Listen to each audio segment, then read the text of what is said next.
Hello, and I hope everyone had a good Christmas. Really short video. The NV7 is staying. The reason for this is because I found some workarounds. Probably my main reason for wanting for it to go is the motherboard tray is solid. It's not like the lean ones where you can change the height on some of the new ones. This was a problem using the Cooler Master version 3 vertical mount, because it means where the fans were originally, I don't know if anyone's seen past videos, my mount ended up about here. Now with this vertical mount, it's good because it goes length and it can also go forward and backwards. So that was a workaround, but it didn't look very nice.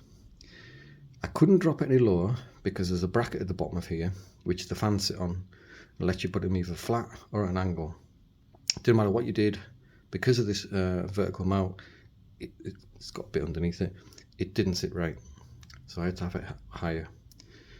I experimented over the weekend, and what I did is I took the bracket out.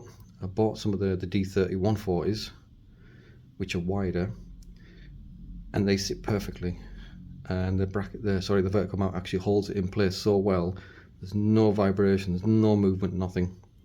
It's perfect, and obviously it's cooler now as well, and it doesn't go as fast because it doesn't have to ramp up as high.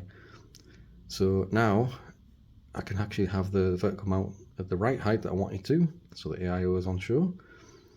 So it's cooler, everything fits, that's on show, that's it, great. I did look at the Lee Evo XL, but the problem with that one was it uses the new magnetic kind of clip system at the back, and you can't use this vertical mount. Some people say they have got a workaround for it, but you have to start messing around with altering things with tools and making holes bigger and stuff, but I wasn't going to bother with that. Plus the other downside is with the Phanteks ones, this case has its own hub for its own connections.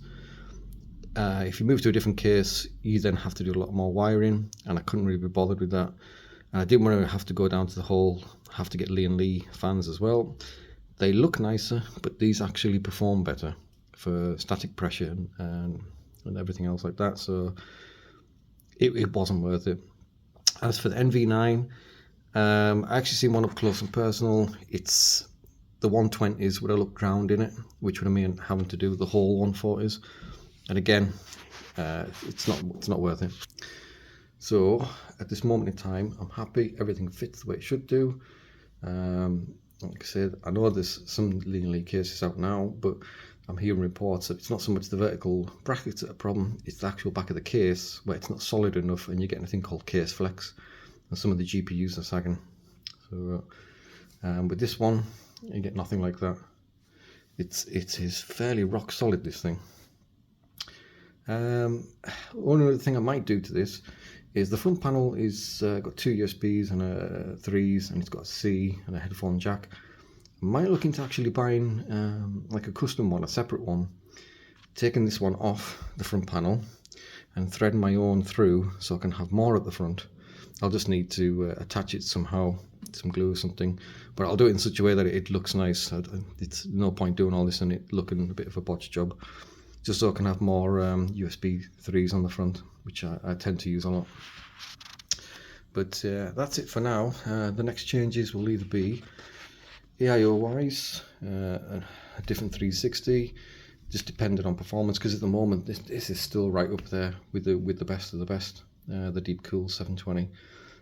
I've not seen anything else on the horizon from them, but the Galahad 2 from Lee, that's looking pretty nice, but we'll have to wait and see. Or it'll be the AMD 8000 CPUs, which are due out early next year. So yeah, it's going to be the AIO, or it'll be the CPU change next. But as for now, that one little change there, just by swapping them out and getting rid of the bottom bracket, made me a happy chappy. Everything looks like the way it should do now. Like I say, it's all because of this thing up here. There's no way of raising the motherboard like you can do with some of the Lee ones. You can adjust the height on some of the new ones. There isn't that possibility with this one. But with taking the bottom bracket out, it's solved that now. Anyway. So again, all quiet on the Western Front until something else comes along. So, which is probably going to make AIO. Anyway, all the best for New Year, everyone. Bye.